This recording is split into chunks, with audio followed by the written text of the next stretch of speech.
ஓம் நமோ பகவதே சர்வமங்களாதாயினி சர்வயந்திர ஸ்ரோபனி சர்வமந்திர ஸ்ரோபனி சர்வலோகஜனனி சர்வபிஷ்டபிரதாயினி மகாதிரிபுரசுந்தரி மகாதேவி சர்வபிஷ்டம் சாதை சாதை ஆபத்தோ நாசை நாசை சம்பத்தோ பிரபே பிரபே சக குடும்ப வர்த்திய வர்த்திய நண்பர்களே, இன்றைய நாள் இனிய நாள் நிகழ்ச்சியில் உங்களை சந்திப்பதில் மிகவும் மகிழ்ச்சி. இன்று 2025 2026 குரு பெயர்ச்சி பலன். குரு ரிஷபராசியிலிருந்து மிதன ராசிக்கு பெயர்ச்சி ஆகிறார். இதன் மூலம் ஒவ்வொரு ராசிக்கும் குரு பெயர்ச்சினால் என்ன பலன் என்பதை வரிசையாக ஒவ்வொரு நாளும் 2 ராசிக்கு பார்த்து வருகிறோம். ஏற்கனவே மேசம், ரிஷபம், மிதுனம், கடகம், சிம்மம், கன்னி பார்த்துவிட்டோம். இன்று துளாராசி நண்பர்களுக்கும் விருச்சிக ராசி நண்பர்களுக்கும் குரு பயிற்சி பலன் என்ன என்பதை இப்போது காண்போம். நண்பர்களே, துளாராசி பொறுத்தவரை அந்த ராசியில் உள்ளவர்கள் மிகவும் திறமசாலிகள். ஒரு விஷயத்தை ஒரு முறை பார்த்தாலே அவர்களுக்கு அந்த நபரை பற்றியான ஆழ்ந்த சிந்தனையும் அவரை பற்றி மேலோட்டமாக கணிக்கும் திறனும் அவர்களுக்குள் இயற்கையாகவே அமைந்துவிடும். அதிலும் சுவாதி நட்சத்திரத்தில் பிறந்தவர்களுக்கு அதிகபட்சமாகவே இருக்கும். நண்பர்களே, துளாராசியில் மிருக சீரிசம் 3-4 பாதம், சுவாதி 1-2-3-4 பாதம், விசாகம் 1-2-3 பாதம், 9 பாதங்கள் கொண்ட துளாராசி நண்பர்களுக்கு, துளாராசியாக இருந்தாலும் அது லக்கணமாக இருந்தாலும் உங்களுக்கு இந்த ஆண்டு மிகவும் சிறப்பான ஆண்டாக அமைய உள்ளது என்பதனை முதலிலே நாம் காண்போம். இருக்கும் ராசிகளிலே அதிகபட்ச நன்மை தரக்கூடிய ராசியாக துளாராசி இருக்கிறது. துளாராசிக்கு இதுவரை 8ஆம் இடத்தில் இருந்த குரு பகவான் 9ஆம் இடம் மிதனத்தில் வந்து அமர்ந்து இந்த ராசிக்கு 9ஆம் இடத்தில் இருப்பதால் மிகவும் சிறப்பான பலனை குருவால் கிடைக்கும். குரு ஆரம்பத்தில் மிருக சீரிச நட்சத்திரம் 3-4 பாதத்தில் மிதுன ராசியில் அமர்வார். சற்று வேகம் இருக்கும், கோபங்கள் கூடும், இருந்தாலும் நன்மைகள் குறைவிருக்காது. பதட்டமும் வேகமும் இல்லாமல் நிதானமுடன் செயல்பட்டால் மிகவும் சிறப்பான பலனை துளாராசி நண்பர்களுக்கு, துலா லக்கணத்தில் பிறந்தவர்களுக்கு கிடைக்கும். அதில் துலா ராசியில் மிருக சீரிச நட்சத்திரத்தில் குரு அமரும்போது சித்திரை 3-4 பாதத்தில் அமர்ந்து பிறந்த நண்பர்களுக்கு அது இரட்டிப்பாக பலனை கொடுக்கும். துளாராசியில் சுவாதி நட்சத்திரத்தில் பிறந்த நண்பர்களுக்கு, சுவாதி நட்சத்திரத்தில் பிறந்த நண்பர்களுக்கு திருவாதிரை நட்சத்திர காலில் குரு பயணம் செய்யும் போது அதி உன்னத பலன் கிடைக்கும். ஏனென்றால் அந்த சுவாதி நட்சத்திரத்துக்கு அதிபதியான ராகு பகவான் உங்களுக்கு 5ஆம் இடத்தில் அமர்ந்துள்ளார். அதை குரு பகவான் 9வது பார்வையாக பார்க்கிறார். அதனால் உங்களுக்கு எந்தவித சிக்கலும் இன்றி தடைப்பட்ட காரியங்கள் அனைத்தும் ஜெயமடையும், மிக உன்னத பலன் கிடைக்கும். அதே துளாராசி நண்பர் பிறந்த நண்பர்களுக்கு விசாக நட்சத்திரம் 3-4 பாதங்களில் 1-2-3 பாதங்களில் பிறந்தவர்களுக்கு குரு பகவானானவர் புனர்பூசம் 1-2-3 பாதத்தில் மிதனத்தில் அமரும்போது மிக உன்னத பலன், ஆற்றல் சக்தி, தெய்வீக அருள், தெய்வ ஞானம் அனைத்தும் கிடைக்கும். மொத்தத்தில் துளாராசியை பொறுத்தவரை தடைப்பட்ட காரியங்கள், வீடு, மனை, தொழில் தொடங்க ஆரம்பித்த அனைத்து பேர்களுக்கும் தொழில் சிறப்பாக அமையும். வேலை தேடுபவர்களுக்கு புதிய வேலை வாய்ப்பு கிடைக்கும். திருமணத்துக்காக காத்து கொண்டு இருந்த நண்பர்களுக்கு தடபுடலாக சீக்கிரம் வரன் அமையும். பெண்களாயிருந்தால், ஆண்களாயிருந்தால் பெண் நீங்கள் எதிர்பார்த்தது போல் அமையும். நல்ல காரியங்கள் கைகூடி வரும். பூர்வீக சொத்தில் இருந்த வில்லகங்கள் படிப்படியாக விலகும்.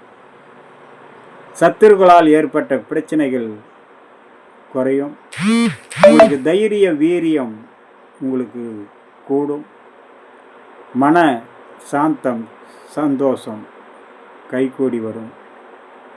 எடுத்த எடுப்பிலேயே ஒருத்தரை பார்த்த மாத்திரத்தில் அவர்களுக்குள் மனதில் என்ன இருக்கிறது என்பதனை அறியும் சக்தி கொண்ட உங்களுக்கு மிக உன்னத பலன் கிடைக்கும். பேச்சில் நிதானமும் பக்குவமும் வேண்டும். எப்போதும் நமக்கு நன்மை நடக்கும் போது அதை வேகம் காட்டாமல் பொறுமையாக இருந்தால் நமக்கு வளர்ச்சியில் கூடுதல் லாபம் கிடைக்கும். உங்களுக்கு நட்பாகவும் நண்பர்களாகவும் இருந்தால் அவர்களுக்காக கை கொடுத்து உதவும் குணம் கொண்ட உண்பர்கள். அதே உங்களுக்கு எதிர்மறையாக ஏதாவது தீங்கு செய்கிறார்கள் என்று எண்ணினால் அவர்களை விரட்டி அடிப்பதில் மிகவும் வல்லமையாக உள்ள உங்களுக்கு இந்த குருப்பெயர்ச்சி மிக உன்னத பலனை, மிக சிறந்த பலனை கொடுக்கும் என்பதில் ஐயமில்லை.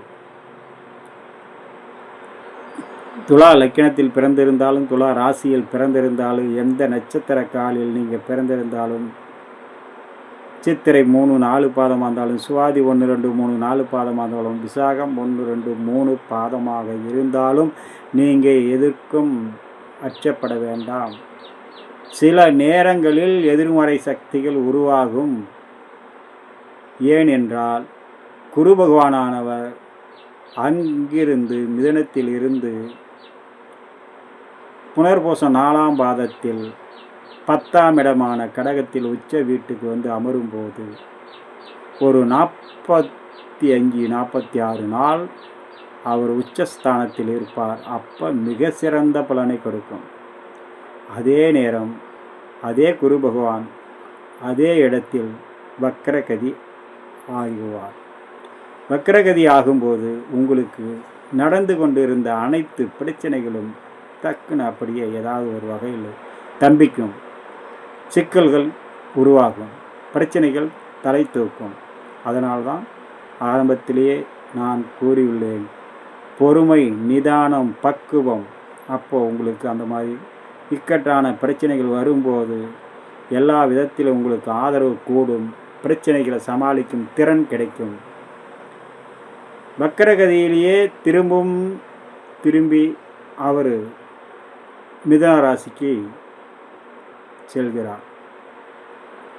அப்போது மிதுன ராசியிலும் வக்கரகதியில் இருக்கும் வரை, மொத்தமாக கடகராசியிலும் மிதுன ராசியிலும் வக்கரகதியில் குரு பகவான் இருக்கும் வரை பொறுமை, நிதானம், பக்குவம் அதிகபட்சம் தேவை. உங்களுடைய ராசிக்கு 4-5க்குடைய சனிபீஸ்வரன் உங்கள் ராசியில் தான் உச்சமடைவார். உங்களுக்கு 11ஆம் இடம் பாதகஸ்தானாதிபதியான சூரியன் அங்கே தான் நீச்சமடைவார். ஆகவே சனீஸ்வரன் உங்கள் ராசிக்கு 6ஆம் இடம் சத்துருஸ்தானத்தில் இருப்பதால் உங்களுடைய ரோகம், உடலில் உள்ள பிரச்சனைகள், சிக்கல்கள் அனைத்தும் சுமூகமாக தீர்க்கப்படும்.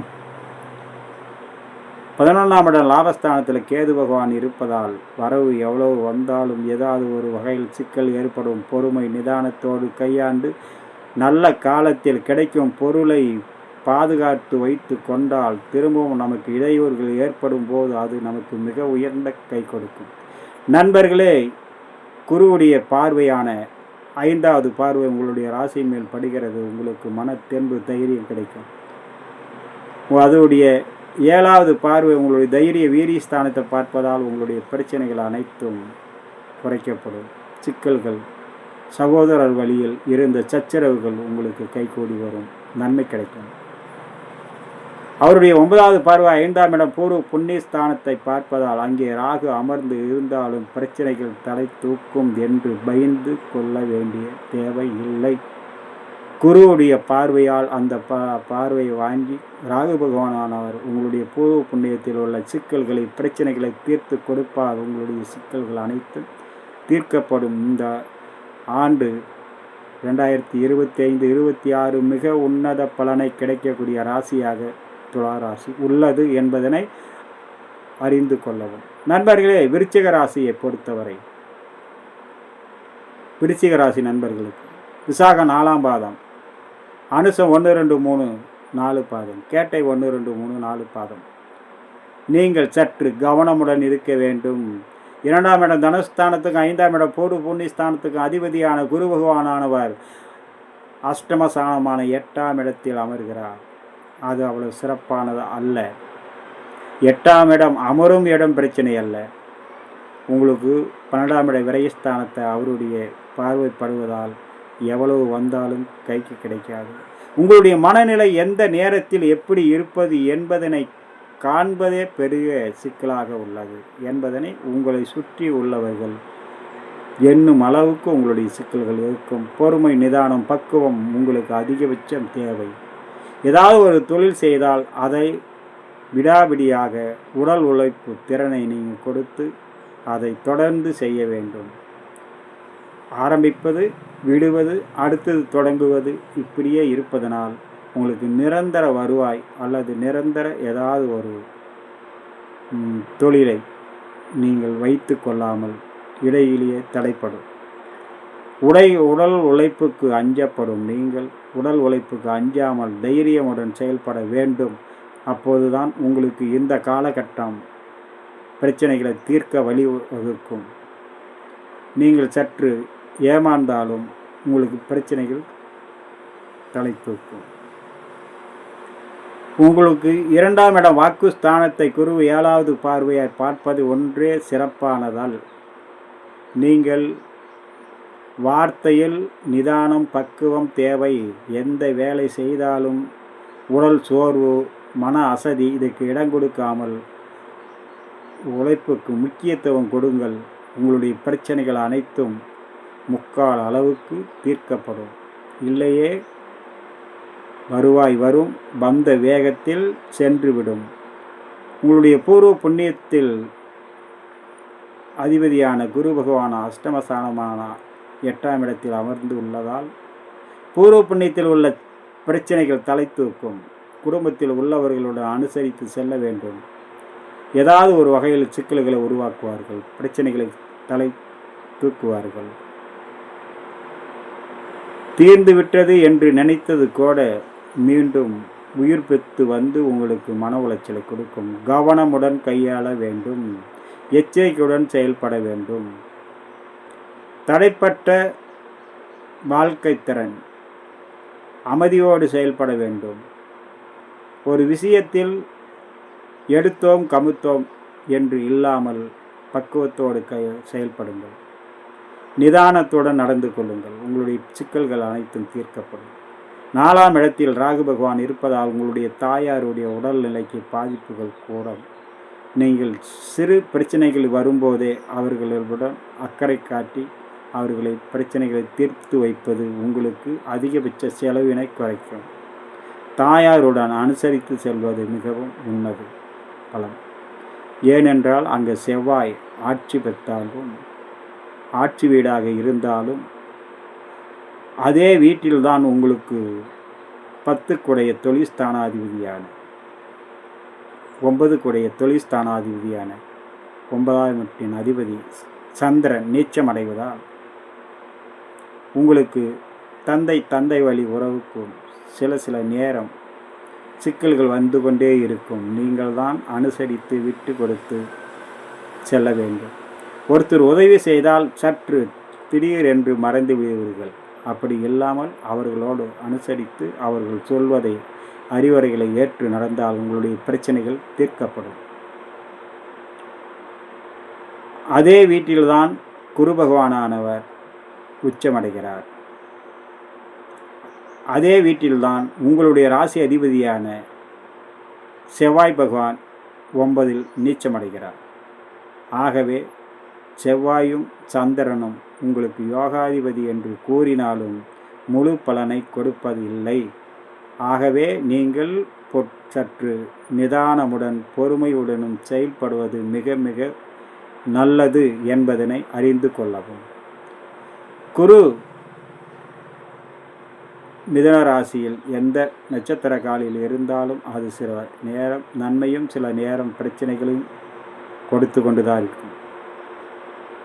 குரு உச்ச வீடான மிதுனத்தில் புனர்பூச 4ஆம் பாதத்தில் அமரும் போது ஒரு 48 நாளைக்கு மிக உன்னத பலன் கிடைக்கும்.